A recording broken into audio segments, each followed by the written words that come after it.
Bendiciones a mi amada audiencia, viendo y escuchando Reverendo Doctor Nicanor González, pastor, bajo la incorporación de Good Samaritan Center Monastery Church, y estamos usando a nicanor55@gmail.com. Es el email, nicanor55@gmail.com, para cualquier comunicación, pregunta, cualquier indicio de usted buscar ayuda profesional en el proceso terapéutico. Aquí estamos para intervenir en esa capacidad. Estamos presentando esta programación con el tema apologética del Evangelio de Jesucristo, y mayormente para resaltar la verdad del Evangelio que Cristo enseñó 2000 años atrás, y tratando de ver el contexto histórico de esas enseñanzas y a la misma vez la idea de poder, después de ver el contexto histórico, cómo contextualizar esas enseñanzas al tiempo presente de nosotros. Cómo las 40 y más millones de iglesias en el mundo pueden contextualizar el Evangelio en sus respectivos lugares de la casa de oración. Como las 37 millones de denominaciones, concilios, movimientos pueden ver el Evangelio y actualizarlo en nuestro presente del diario vivir en el cual vivimos como generación que estamos presentes en este tiempo, y que le he enseñado a través de estas programaciones que en todas las edades de la iglesia siempre han surgido apologistas, defensores de la fe, y que estos defensores han tenido que dar su vida, han tenido que ser sacrificados, perseguidos, criticados, condenados por hablar la verdad del Evangelio. Y lo más interesante es que los supuestos religiosos son los que han creado esas persecuciones, no son los impíos pecadores los que no tienen a Dios en su noticia, sino los mismos religiosos, por no conocer a Dios debidamente y no conocer el Evangelio debidamente, han creado estas persecuciones en contra de los apologistas y estos que defienden la verdad del Evangelio. Es tal así que Israel fue el ejemplo y el modelo. Porque aún en el Evangelio Jesús le dice a Israel, Israel, que mata a tus profetas. Así que antes de la fundación de la iglesia, en Mateo 16-18, 2000 años atrás, ya había un precedente de criminalidad en contra de aquellos que hablaban la verdad de Dios, que estos eran los profetas.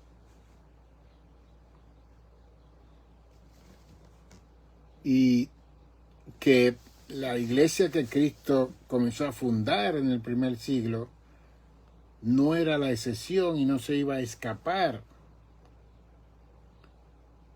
de esa realidad que aún él mismo, como Jesús, como Señor, como Dios en la tierra, no pudo escaparse de las malas interpretaciones que los intérpretes de la ley los fariseos que guardaban toda la ley, los escribanos, los que escribían de la ley, los sacerdotes, los que tenían que enseñar la ley al pueblo, fueron los que decidieron que Jesús tenía que ser eliminado.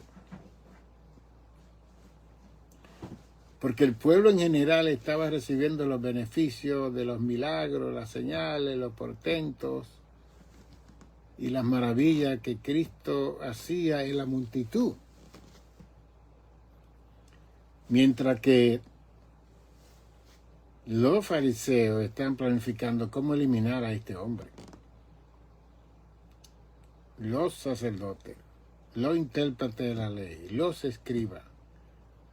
Mientras Cristo estaba echando fuera demonios, sanando a los leprosos, libertando a los cautivos, estaba el grupo religioso que tenían que saber que Cristo era el Mesías, planeando cómo matar a ese Mesías.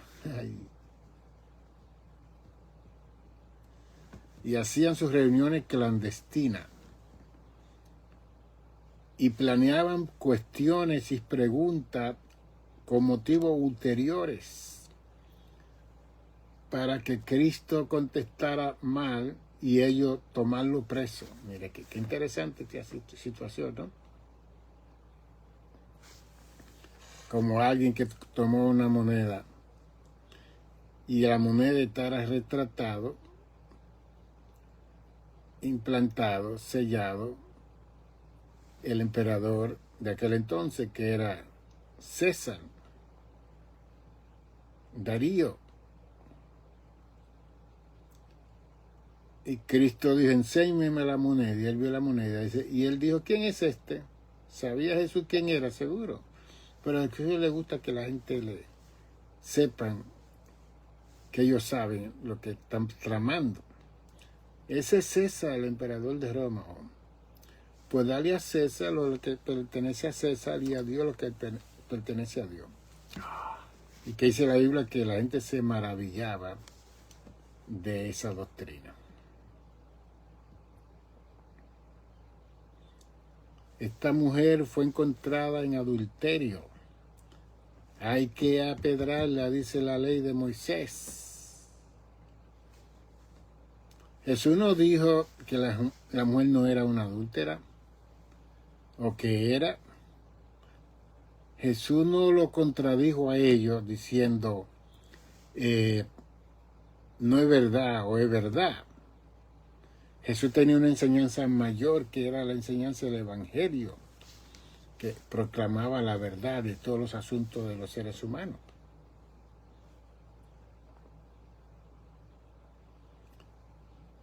Y simplemente Jesús le dijo a ellos, pues está bien, la mujer es una adúltera, vive con los hombres de esta comunidad y todo, le pagan dinero, está rompiendo la ley.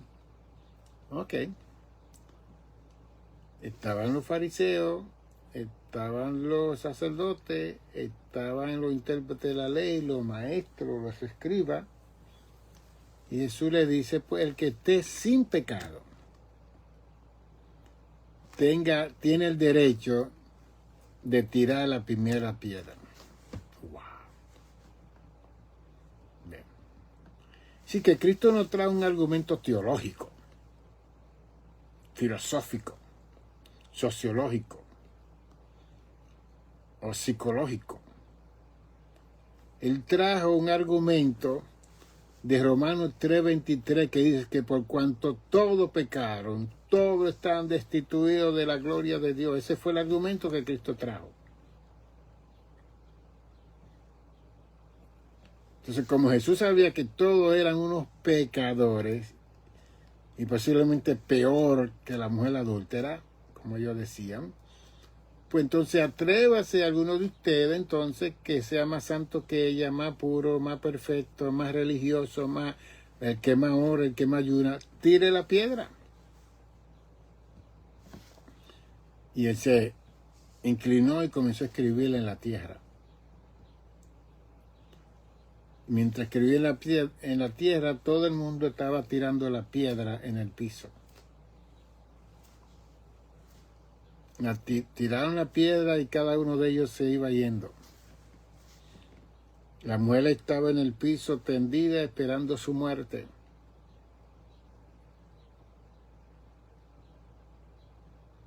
Y Jesús le dice a la mujer: levántate, mujer. Está perdonada. No sigas viviendo en esa condición de vida. Cambia. Hoy tú has revivido, porque tú ibas a morir hoy.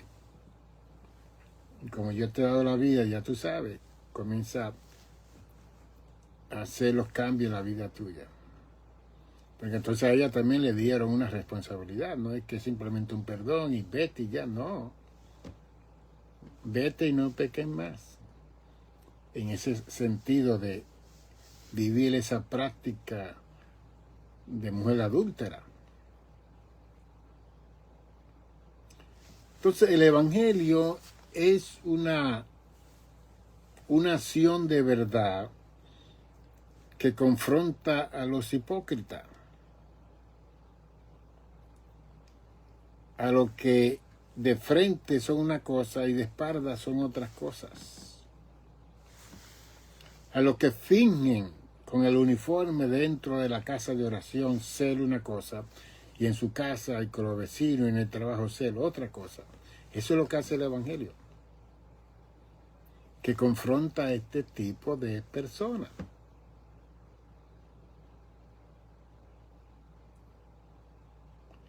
Entonces, el Evangelio quiere que nosotros no juzguemos, ni señalemos, ni condenemos.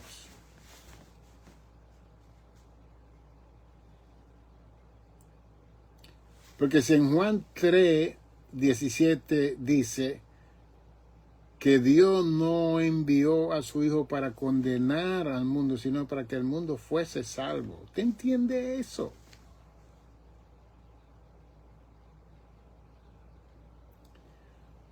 Entonces, si en más de las 40 millones de iglesias en el mundo, en los púlpitos se está predicando de condenación a la gente que Dios envió a su Hijo para no condenarlo, estamos mal.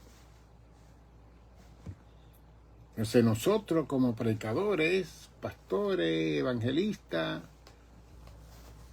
maestros, tenemos que cuestionar si en realidad estamos ministrando y predicando el Evangelio de Jesucristo.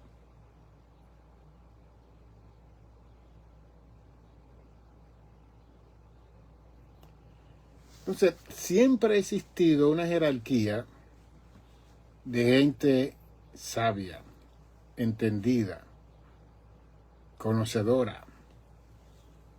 Siempre. Y el mundo se ha dividido entre el que sabe y el que no sabe, el que tiene y el que no tiene, el pobre y el rico, el intelectual y el analfabeta. Así que está dividido el mundo. El que puede ir a la escuela y el que no puede ir a la escuela. El que entra a una escuela famosa y el que no puede entrar a esa escuela famosa. El que tiene una ropa especial, única y específica, y el que no puede tener esa ropa única, especial y específica. El que puede comprar vestuario de marca y el que no tiene dinero para comprar vestuario de marca. El que puede comerse una tremenda comida y el que no puede comerse esa tremenda comida. El que puede comer y el que no puede comer. Nuestro mundo está dividido en esas dos fases. El querer, el hacer, el decir y el hacer. Ahí está dividido nuestro mundo.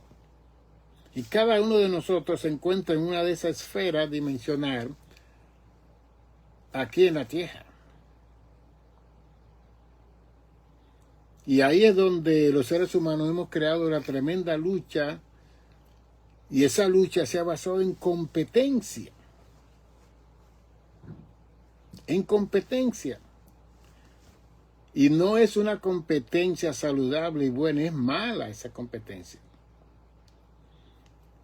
Porque esa competencia le ha hecho mucho mal a la humanidad a través de los años y las edades. Mucho mal.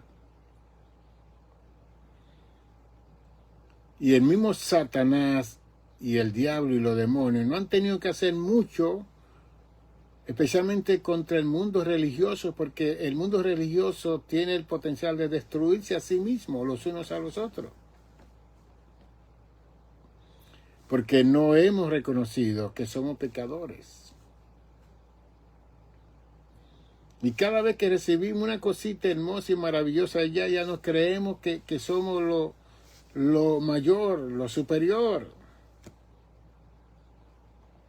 lo más grande.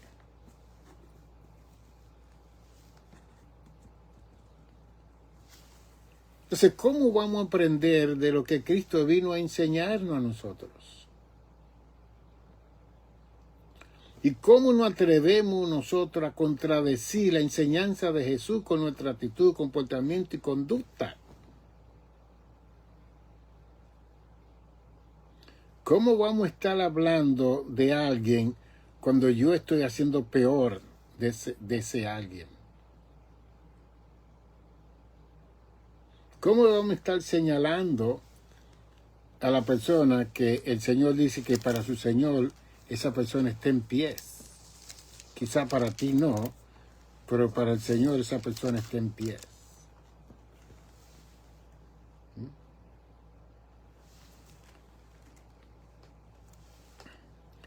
Entonces Pablo nos dice en Romanos 14,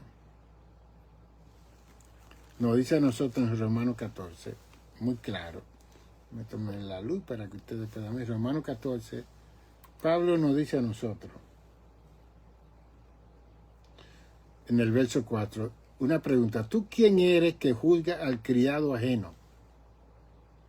Para su propio Señor está en pie o cae, pero estará firme porque poderoso es el Señor para hacerle estar firme. Wow. ¿Tú quién eres? ¿Por qué tú menosprecias al que come y al que no come? ¿Por qué juzga al que come y al que no come?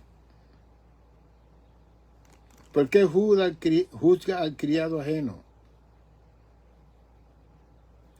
¿Por qué juzga al que guarda el día y que no guarda el día? Y Pablo dice que cada persona debe estar plenamente convencido en su propia mente lo que hace, si come o no come, si viste o no viste. Que tiene que estar convencido en su propia mente para que esa crítica que usted oye por ahí no le afecte. Y en el verso 6 de Romanos 14, el que hace caso del día lo hace para el Señor, y el que no hace caso del día para el Señor no lo hace.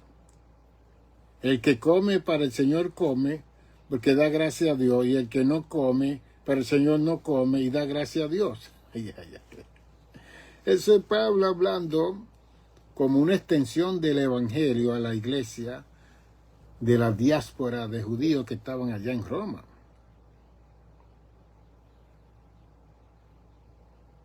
Después en el verso 10 dice, ¿por qué juzgas a tu hermano? O tú también, ¿por qué menosprecias a tu hermano? Porque todos compadeceremos ante el tribunal de Cristo. ¡Wow! ¡Boom!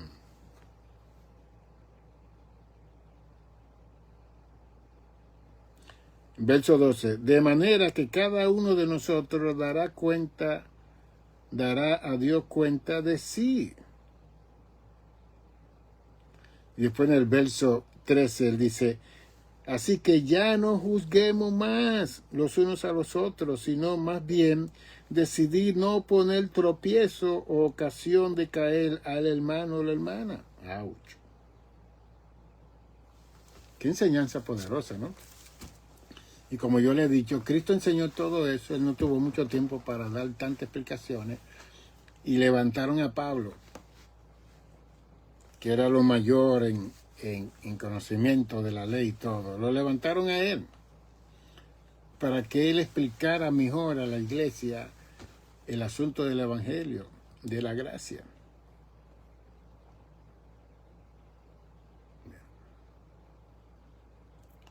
Entonces la idea es,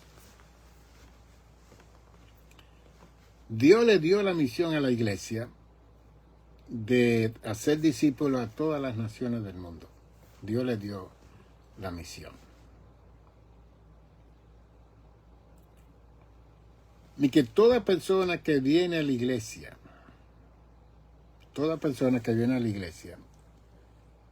ha sido llamada,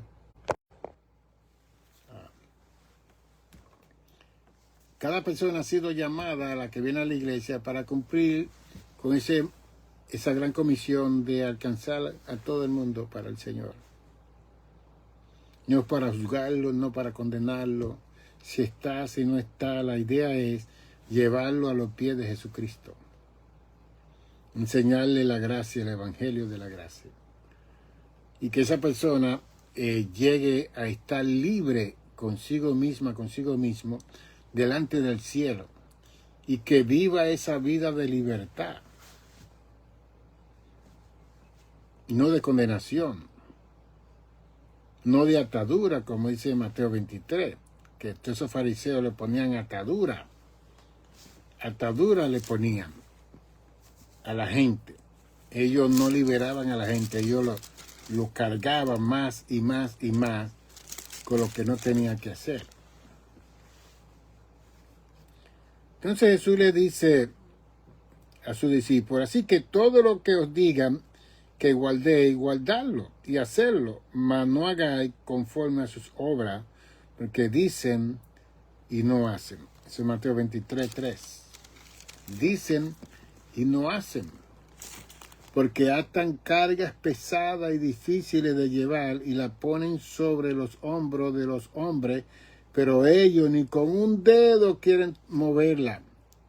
Antes hacen todas sus obras para ser vistos por los hombres, pues ensanchan su filatería, que son los hilos que ellos ponen en la cintura, y extienden los flecos de sus mantos. Y aman los primeros asientos en la cena y las primeras sillas de la sinagoga. Y las salutaciones en las plazas, que los hombres lo llamen rabí, rabí.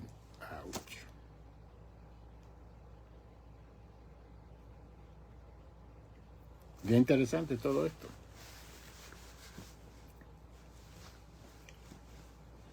Entonces, ¿cómo cada uno de nosotros se puede identificar con Jesús?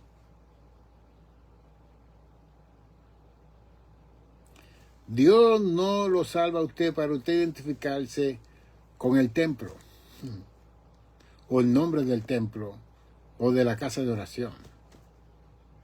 Dios lo salva a usted para usted identificarse con Jesús. Que cuando la gente lo vea a usted, no vean el templo, ni lo que sucede en el templo o la casa de oración, que vean lo que está sucediendo en usted, porque usted tiene a Jesús, el evangelio de gracia, de verdad. Porque cuando usted se identifica más con el templo y la casa de oración que con el testimonio de Jesús, cuando esa visita vayan al templo o la casa de oración y vean los hermanos portándose mal, ya usted sabe, lo perdió, no vuelve más.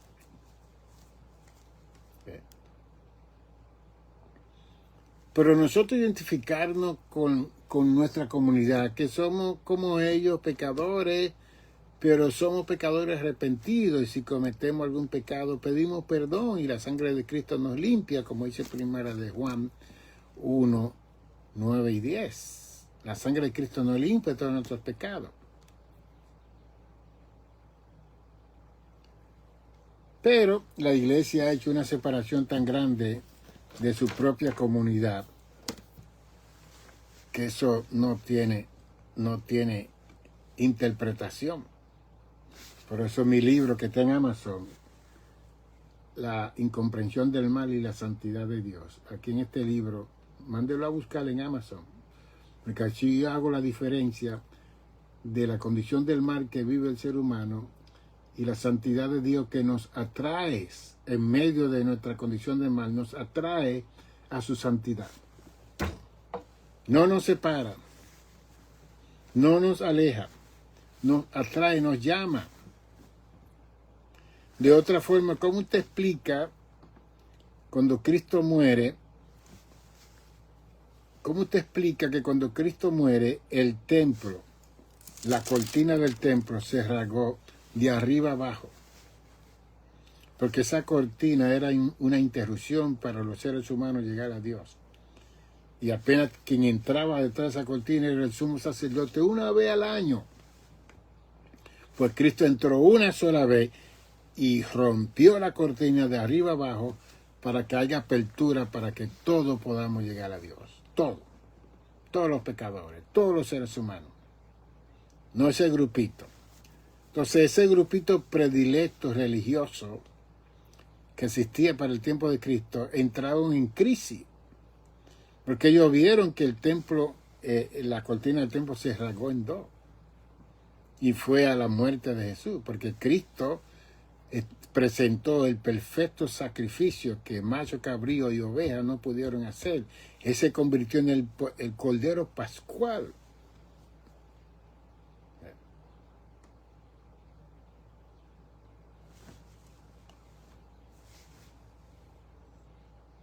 Y como fue aceptado como el Cordero Pascual en el cielo, Dios entonces rompe la cortina que estaba haciendo separación entre Dios y los seres humanos y rompe también esa élite de gente especial y única que solamente podían entrar a ese lugar. Dios rompió con todo eso.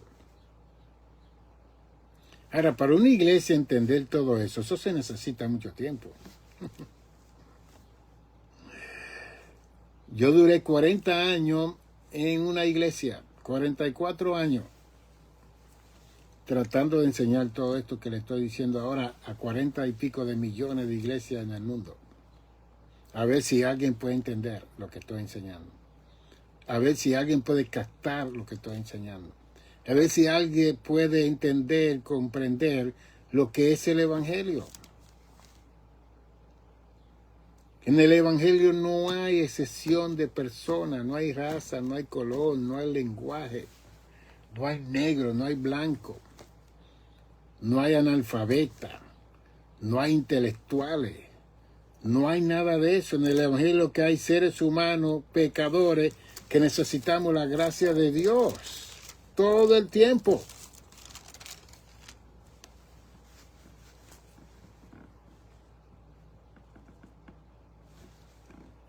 Pablo fue un hombre muy religioso. Era fariseo de fariseos, rabí de rabí, era parte del Sanedrín. ¿Qué Pablo no era? Estudió a los pies de Gamaliel, en la escuela de Hillel, que era Harvard University en aquel entonces. Por eso que Pablo, cuando era Saulo, que nació en Tarso, su papá en su adolescencia lo mandó a la escuela de Hillel a estudiar, porque ahí él sabía que su hijo iba a aprender lo máximo de conocimiento, especialmente con ese gran profesor llamado Gamaliel. Y ya Pablo a los 30 años era parte del Sanedrín, que eran los 70 ancianos que dirigían todos los destinos del pueblo de Israel. Y de acuerdo a la ley, él tenía que estar casado, con familia. Y te dirá, pero cuando Pablo se convierte no se habla de la esposa de él, es verdad. No se habla de los hijos de él, es verdad. Porque precisamente el Sanedrín y todo ello le dieron carta a Pablo para destruir la iglesia. Y camino a Damasco, en el capítulo 9 de los Hechos, se le apareció el fundador, el Señor de la iglesia. El que fundó la iglesia. Se le apareció a Pablo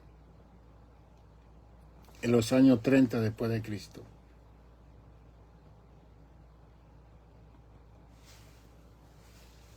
Antes de Cristo, bueno, Cristo muere y entonces va al cielo y entonces Cristo viene y regresa y se le aparece a Pablo, Pablo, ¿por qué me persigues?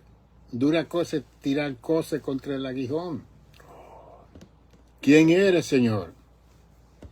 Yo soy Jesús, el Señor de la iglesia. ¿Por qué me persigue? El que persigue a la iglesia está persiguiendo a Jesús. ¿Por qué me persigue? No, yo estoy persiguiendo a ese grupo de fanáticos que no creen en el judaísmo. Tú me estás persiguiendo a mí, Pablo. Oh, ay, perdón, Señor. Y Cristo, como siempre, tirando su parábola, su analogía, sus ilustraciones. Dura cosa es tirar cosas contra el aguijón. Y cuando usted evalúa eso teológicamente, a los caballos se le ponían la chincha y se le ponían un animalito en la parte de atrás y le picaban tremendamente a los caballos. Entonces los caballos tiraban patadas al aire y entonces la dura cosa es tirar cosas contra ese aguijón que tenían los caballos. Ellos no podían hacer nada porque eso estaba aquí arriba y la pata de los caballos se tiraban al aire. Así estaba Pablo tirando patadas en el aire al aguijón. Supuestamente el aguijón era la iglesia, pero la iglesia es Jesucristo. Entonces, la otra cosa cultural que tenemos que entender es que inmediatamente que Pablo se encuentra con Jesús y lo mandan donde Ananías, la calle a la derecha, y Ananías le ministra y todo, Pablo no pudo regresar al Sanedrín, no pudo regresar a su casa, no pudo regresar a sus hijos que tenía, no pudo regresar a su esposa, que cada persona que se convertía y era judío, lo botaban de la sinagoga, de su trabajo, de su casa, de su familia, de su amistad, se quedaban completamente out, fuera. Mucha gente no entiende esas cosas. Entonces ya no hay memoria de ahí en adelante de la vida matrimonial de los hijos de Pablo. No hay memoria porque eso se borró. Entonces Pablo no pudo hablar de nada de eso. Ya era una nueva criatura, como le dice en 2 Corintios 5:17, de modo si alguno está en Cristo, nueva criatura. La cosa vieja pasaron, aquí todas son hechas nuevas. Él fue rechazado, al contrario. Se convirtió en enemigo del judaísmo para los judaicas y lo persiguieron. En hecho habla de un grupo de judíos que dijeron que no iban a comer hasta que Pablo muriera. Esos se murieron si no comieron. Que Pablo murió en Roma en el 66, decapitado por el emperador Nerón. Y esa promesa ellos lo hicieron para los 50 y pico. Pero así fue la situación, porque Pablo se convirtió en el primer precursor mayor, el primer embajador mayor de la iglesia de Jesucristo para aquel entonces. Y Dios tuvo que tomar a Pablo, un hombre brillante, inteligente, para hacer la diferencia entre la gracia y la ley, que Pedro no pudo hacer eso, ni Juan, ni Santiago, ninguno de ellos que escribieron epístola pudieron entender la magnitud de lo que era la gracia de Dios. Sin embargo, Pablo se fue 3 años al monte de Arabia a estudiar de nuevo las Escrituras. Y después tuvo 14 años más estudiando las Escrituras. Y ya a los 17 años de estar convertido, cuando ya él está haciendo trabajo misionero por toda esa Asia Menor, he llamado él y Bernabé y todos los discípulos de aquel entonces, en el año 49 después de Cristo, se reunió el concilio de Jerusalén. Y cada uno de ellos estaba dando su reporte de todo lo que Dios había hecho. Y Pedro hablando de Cornelio y la obra que hizo Dios con Cornelio, que lo bautizó, un hombre romano, toda su familia hablaron en lengua. Cada uno estaba dando su reporte. Y en medio de eso se manifestó el Espíritu Santo y llamaron a Bernabé y a Pablo para que fuesen a los gentiles a predicarle ahí en ese concilio. Y de ahí sale Pablo con la gran comisión de alcanzar esos 3 continentes que habían: Asia, África, Europa, que había más o menos algunos 240 millones de habitantes en esos 3 continentes de aquel entonces. Y Pablo era un hombre bien versado, porque en una parte de la epístola de los romanos dice que iba a ir a España. Posiblemente Pablo hablaba español también. No es como aquí en los Estados Unidos, que solamente quiere que hablemos en inglés. Todo ese mundo árabe, europeo, esa gente habla en 4, 5, 6, 7 idiomas. Son brillantes, inteligentes. Que Dios habla todos los idiomas.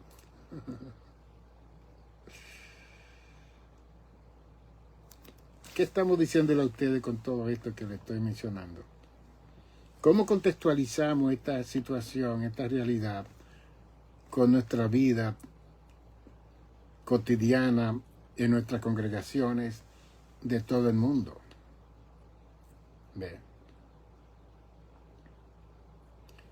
Si hay 8.1 billones de habitantes en el mundo, 8.1 billones de habitantes, y se habla que el 70% de esos 8 billones de habitantes son pobres, y que solamente un 30% de esos 8 billones con B son pobres, quiere decir que el 30% son los que dirigen a este mundo terráqueo. Y hoy en día las Naciones Unidas registran algunas 220 naciones civilizadas incorporadas como naciones, aunque solamente hay 193 registradas de las Naciones Unidas hace casi 70 y pico de años. Y que el mundo se ha dividido con lo que tienen y lo que no tienen, con los pobres y los ricos, con los analfabetos y con los intelectuales.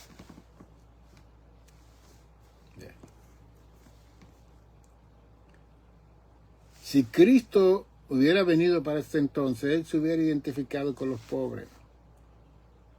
Y aquí lo dice en la bienaventuranza del Sermón del Monte, capítulo 5.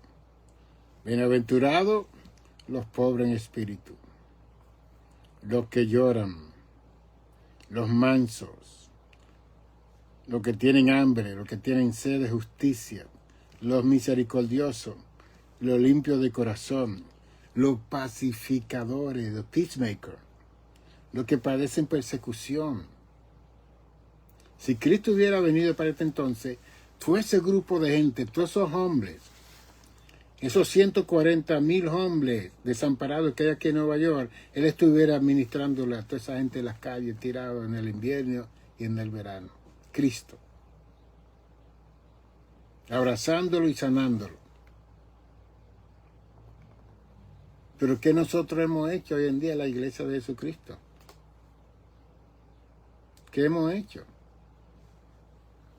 Hemos hecho catedrales, hemos puesto alfombra, hemos puesto altares hermosos y maravillosos, sillas carísimas. ¿Qué no hemos hecho? Y si viene un desamparado, un hombre, una persona, que tenemos sillas especiales para ellos porque no se pueden sentar donde se sienta los hermanos con su vestido caro porque se pueden ensuciar. Eso es increíble. Dios tenga misericordia de todas las iglesias del mundo. Y Santiago habla de eso.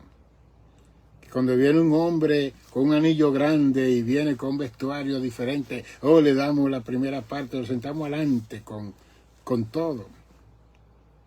Pero si viene una persona que no se parece como nosotros, siéntalo allá atrás o déjalo allá en el sótano hasta que se acabe el servicio. Pónganle la bocina para que oiga el mensaje allá abajo. Ay, Dios mío. Ay, Dios mío. ¿Dónde está la iglesia hoy en día con el Evangelio de Jesucristo?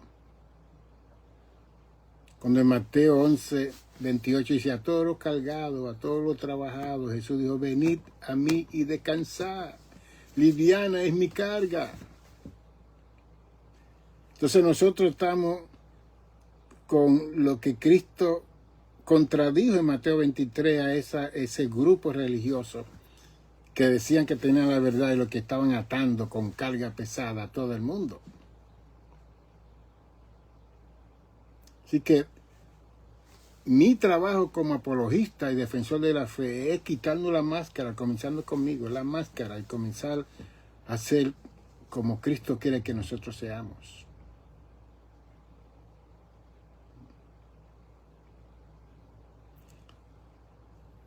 Entonces Cristo habló que el cuerpo es más importante que la ropa, que la comida. Él lo enseñó aquí en el Sermón del Monte, en Mateo 5, 6, 7. Me habló del afán de la vida. Mirad las aves del cielo que no siembran, ni ciegan, ni recogen en granero, y vuestro Padre Celestial la alimenta. ¿No valéis vosotros más que ella? ¡Wow! ¡Auch! Después nos dice en el capítulo 6, verso 34, no os afanéis por el día de mañana, porque el día de mañana trae su propio afán. Basta cada día su propio mal. Dios mío.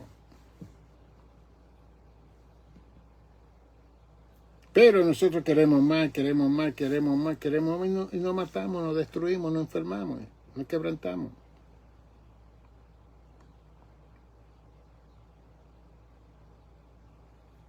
Y es que mi enseñanza es para crear una concientización en cada uno de ustedes que me está viendo y escuchando, para que cambiemos ese derrotero de vida. Aprendamos de Salomón. ¿Qué tenemos que aprender de Salomón? Salomón dijo 37 veces en Eclesiastés, vanidad de vanidades, todo es vanidad. ¡Auch! Todo es vanidad. Y Salomón dijo en Eclesiastés 1:14, miré todas las obras que hacen debajo del sol, y he aquí, todo ello es vanidad y aflicción de espíritu. ¡Ay, Dios mío! Lo torcido no se puede enderezar y lo incompleto no puede contarse. Hablé yo en mi corazón diciendo, he aquí yo me he engrandecido y he crecido en sabiduría sobre todo lo que fueron antes de mí en Jerusalén, y mi corazón ha percibido mucha sabiduría y ciencia, y dediqué mi corazón a conocer la sabiduría y también a entender la locura y los desvaríos. Conocí que aún esto es aflicción de espíritu. Wow. Porque en la mucha sabiduría hay mucha molestia, y quien añade ciencia añade dolor. Auch. Ese Salomón, después de Dios darle toda esa sabiduría, él no la usó muy bien. Que el hombre tenía 1000 mujeres, 300 concubinas y 700 esposas. Entonces, ¿cómo vamos a aprender del escrito bíblico, de la enseñanza antiguo testamentaria y la enseñanza nuevo testamentaria, para aplicarla a nuestro diario vivir, a nuestra forma de nosotros actuar, ver, perseguir las cosas que queremos perseguir y adquirir? Y desde luego que uno va aprendiendo a través del tiempo. Mientras pasamos en el tiempo, y es una conferencia que se la voy a dar a ustedes, cómo utilizar bien el tiempo. Tengo una conferencia como de 8 páginas, donde yo hablo del tiempo, porque nosotros, el tiempo no pasa, nosotros pasamos en el tiempo. El tiempo sigue y usted deja de ser y yo dejo de ser. Así que usted no mata el tiempo lo mata a usted. Así que va la cosa. Pero mientras transcurrimos en el tiempo, vamos adquiriendo conocimiento, sabiduría. Y después Salomón fue esa persona que adquirió tanto que después se sentó y dijo 37 veces en Eclesiastés, vanidad de vanidades, todo es vanidad y aflicción de espíritu.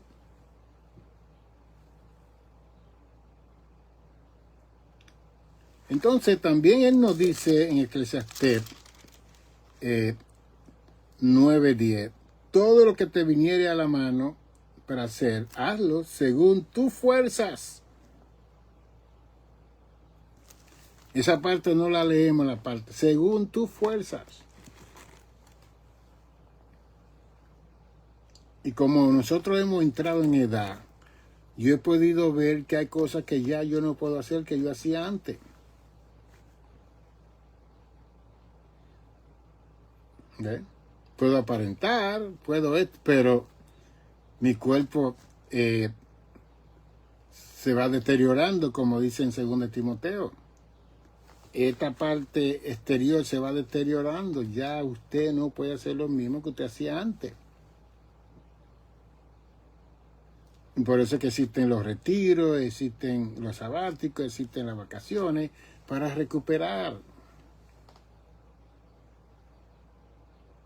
Entonces, cuando no hacemos nada de eso, entonces el cuerpo no cobra. Dice, ok, tú no quieres hacer nada de esto, ahora te vas a sentar. Vamos a ver lo que tú vas a hacer entonces. Eso no sucede a todos nosotros. Entonces, el Evangelio es tan práctico que yo quiero llevar a mi audiencia a la palabra praxis, que es mayor que práctico. La palabra praxis. Como les dije anteriormente, que esa palabra la usó el que escribió la Teología de Liberación en Perú, Gustavo Gutiérrez, que yo le llamo a él el Martín Lutero del siglo presente, en los 60, a Martín Lutero del siglo 1517, donde él usó la palabra praxis, que es la práctica con una concientización del Evangelio con mi prójimo. Porque muchos estamos practicando el Evangelio sin praxis, sin concientización. Lo hacemos por un deber. Yo voy a la iglesia porque tengo que ir a la iglesia. ¿Y? No, yo voy. ¿Y? No podemos contestar esa pregunta. Y muchas veces lo hacemos para que nos digan. Porque no nos gusta que nos critiquen y que hablen, que eso es lo que hacemos siempre en la iglesia, criticar y hablar. Porque si Dios te da la oportunidad de tú estar en la iglesia, gloria a Dios, gózate, disfruta, celebra, deja al otro tranquilo. No lo llames, está perdido, no te vi. Ahí está. Eso no ayuda. Y después cuando vienen, lo abrazamos. Oye, andas perdido tú. Oye. Y puede ser que es verdad que la persona se esté descarriando. Entonces esas palabras no ayudan. Me alegro verte. Qué alegría verte. Ay, un abrazo. Dios te bendiga. Sigue adelante. That's it. Que eso es lo que yo enseñaba en mi congregación. Pero las iglesias se han llenado de detectives privados. De policía. Deme su licencia, deme su registración. ¿Cómo usted se llama? Entonces hay personas que no llegan al templo, porque hay un grupito que debieron de estar en los precintos como policía, pero no en las iglesias, que le hace más daño al evangelio que bien. Viva su vida y deje que la otra persona viva su vida, tranquilo. Aquí hay algo interesante que ocurrió con Jesús y Pedro. Y que la gente, porque en el caso mío de apologista, yo tengo que ver toda esa cosita pequeña que la gente no ve. Yo la veo. Y ya estamos hablando de un Cristo resucitado. De un Cristo que se le aparece a los discípulos.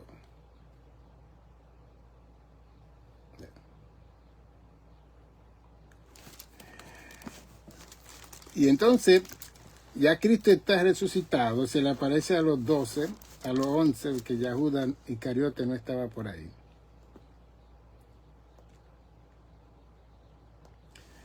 En el verso 20 de Juan 21 dice, volviéndose Pedro vio que le seguía el discípulo a quien amaba Jesús. Eso es interesante. ¿Cómo Pedro sabía que Jesús amaba tanto a Juan? El discípulo a quien amaba Jesús, recostado al lado de él. Y le había dicho, Señor, ¿quién es el que te ha de entregar? Cuando Pedro le vio, dijo a Jesús, Señor, ¿y qué de este? Está viendo a Juan, Cristo resucitado, recostado en los pechos de Jesús, y Pedro celoso, envidioso. Cuando Pedro vio este panorama de Jesús y Juan, le preguntó a Cristo, ¿y qué de este? Jesús le dijo, si quiero que él quede hasta que yo venga, ¿qué a ti? Sígueme tú. ¡Auch! En palabras finas, y nosotros, ¿qué te importa a ti lo que yo haga con Juan?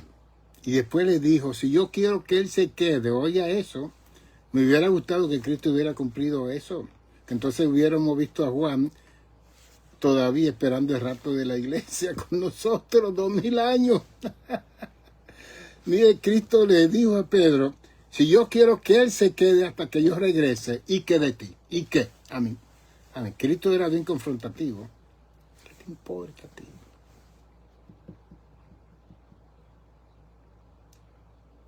Entonces, esa jerga y ese lenguaje de la iglesia entre los hermanos, y le hablo como un pastor, tiene que cambiar.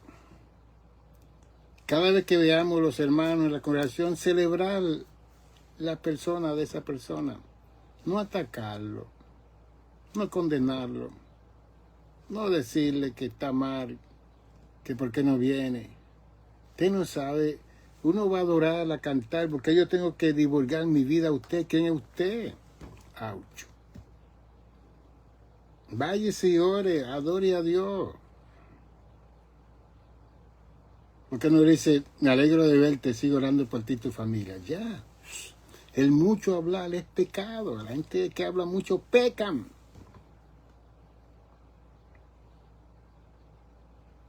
Entonces tenemos que sanarnos nosotros, la iglesia, con el asunto del vestuario, el peinado, especialmente entre las mujeres. Eso es increíble. La persona gasta cientos de dólares haciendo un peinado especial para presentarse ante Dios. Y cuando va a la iglesia, ay hermana, pues ese peinado qué mal le queda. Ay, Dios mío, ya. Esa hermana no va a adorar ni va a cantar. Usted le dañó el culto, le dañó el momento. Pero tenemos esa clase de personas. Y ustedes que me están oyendo, traten entonces de considerar de dónde vienen las voces, porque hay personas que son tan malos en su corazón, que ellos están mal y quieren proyectar su mal a la vida de usted para que usted esté mal también. Quieren robarle su felicidad.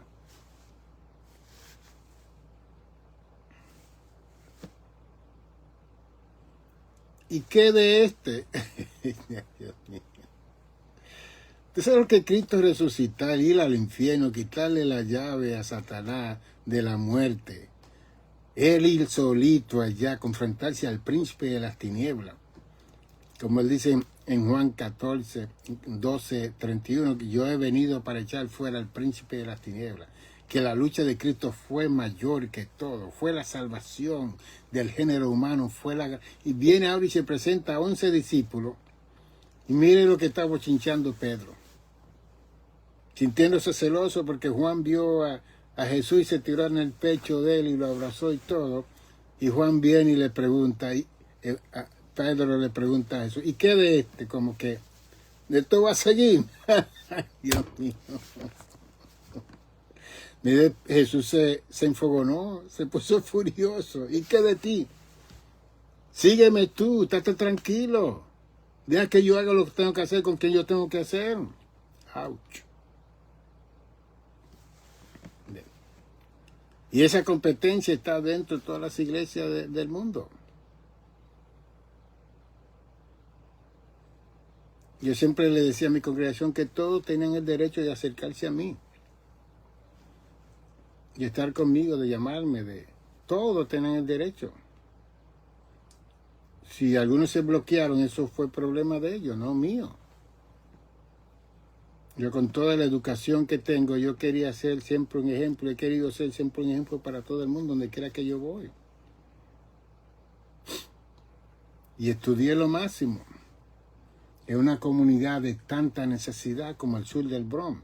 Estudié lo máximo. No para cambiar de iglesia, no para adquirir riqueza, no para irme para otro sitio. Me quedé ahí 44 años, orando toda la mañana a las 6 de la mañana. Hay veces que a las 5 estaba yo solito en ese altar, 44 años, haciendo un altar para contrarrestar la fuerza del mal y la fuerza de los demonios y todo eso. Y que supe el llamado que Dios me había dado. Y aun cuando mi hijo estaba grave, muriéndose en el hospital San Jacobi, yo iba por la mañana a buscarle el rostro del Señor. Después me sentaba en ese órgano a dar un devocional, me quebrantaba, lloraba, se me salían los moscos y todo, pero estaba yo ahí adorando a Dios en medio de mi dolor y mi sufrimiento. Uno o dos se acercaban y estaban ahí conmigo. Ve.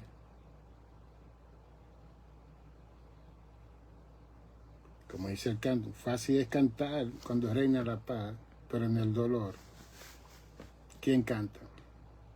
¿Quién adora? Entonces la idea es que cada uno de nosotros nos va a venir esos días malos, difíciles, que vamos a ser afectados, para que aprendamos a reconocer cuando otras personas son afectadas también. Pero si nos identificamos con todo el mundo para ayudar, como nos enseña la Biblia, va a ser mínimo la situación que nos va a venir a nosotros.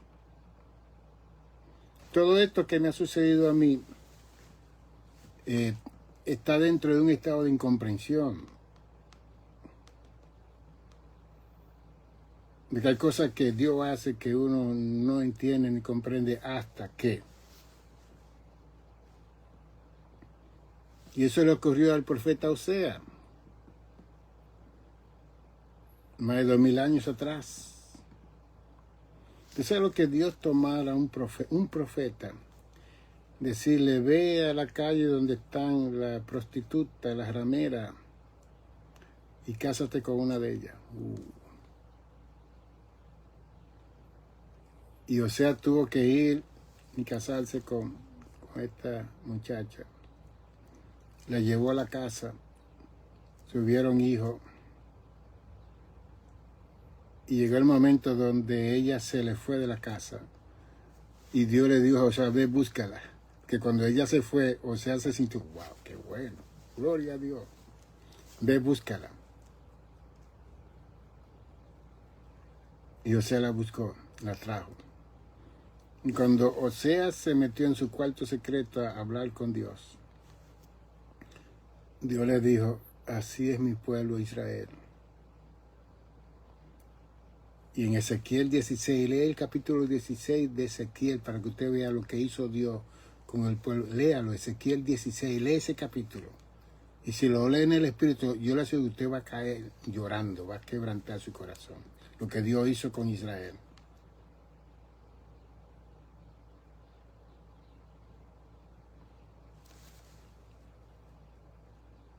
Y Dios entonces le explicó a Osea, pero mientras estaba el trajín de esa señora en la casa y los hijos que tuvieron y todo, Osea no entendía nada.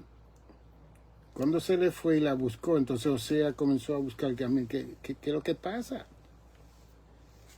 Y Dios le dijo, este es un modelo, un ejemplo que yo te estoy usando a ti para que vea cómo es mi pueblo. Ellos adoraban en los altares, adulteraban espiritualmente, buscando otros dioses. Yo lo tomé, lo limpié, le puse collares, le puse joyas. Lee el capítulo 16 de Ezequiel, léalo por favor cuando yo termine esta sesión. Y después que avanzaron y crecieron, se fueron a los caminos y se dieron a toda la prostitución. Pero ese pecado de aquel entonces era más espiritual, a los dioses, a los lugares altos. Se prostituyó Israel. En este caso Dios usó a Osea para que viera qué es lo que Dios quería hacer con Israel. Ve.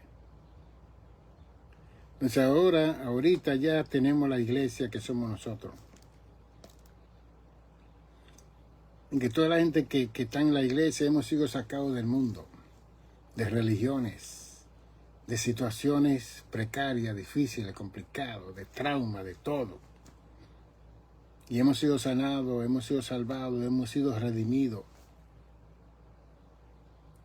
Tenemos el Espíritu Santo, hablamos en otras lenguas, que no tenemos nosotros como movimiento pentecostal. Pero nos dan un poquito de poder, un poquito de autoridad, un poquito de posición, un poquito de vislumbre, que nos vean y, ay, Dios mío.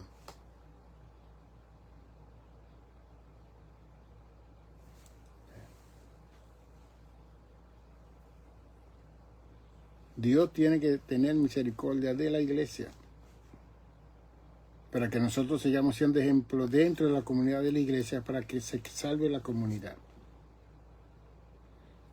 Hay que dejar de estar compitiendo.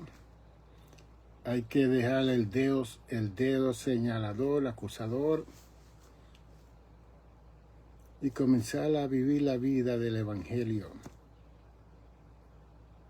De que vamos a recibir bienaventuranza, vamos a ser bendecidos 2 veces si comenzamos a cumplir con la enseñanza de este Evangelio que yo estoy tratando de explicar, porque nos lo han predicado. Lo tenemos en predicación, pero no en práctica y no en praxis tampoco. Y hemos dejado de leer la Biblia. Solamente leemos la Biblia cuando vamos a la iglesia. Cuando nos ponen a leer la Biblia, buscamos los versos que nos gustan y lo leemos. Lo estamos viviendo, lo estamos practicando.